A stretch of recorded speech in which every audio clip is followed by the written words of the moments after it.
They used to have a low fuel light. They never had a gauge. They used to have a low fuel indicator light. They've gone from that. This is a low fuel alarm. It's supposed to go off when the fuel gets low.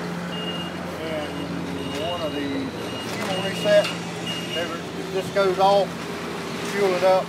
I'm not sure if you switch this over to the other side or if you switch it there, switch it back. But anyway, this resets the alarm. That's how you make the noise stop. Yeah, yeah. And you put the ignition key in. Why did you just go and put a gauge? I'm not in that department. You can start the motor from here. You have to switch it to the left for a second, and then switch it back to the right of the crank.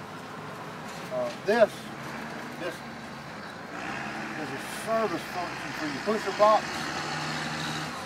If your doors are open, the long doors, it won't let you push. See, you've got two limit switches right there on the door. And if the limit switch is made telling the system the door is open, or if the one's not made telling it it's shut, it won't let you push the box out. That's what this switch is for. If you need to push the blocks out to clean behind them or whatever, there again, your ignition key fits that. The push place, you're calling it blocks or push place? Yeah. Switch that and it'll let you push them out with the doors open, but it won't give you any power. So, with that being said, if you ever have the occasion your operator says, hey, I ain't got no power on my pusher block, that's the first thing to check. Make sure he doesn't have this switched into the wrong position. Okay? But he should never have to fool with that unless he's in there cleaning it out. Yeah. Well, with this machine, you shouldn't have too terrible bad of a problem. Double block machine is one that you really. All right, that's an emergency stop. That shuts everything down. You twist it like that and reset it.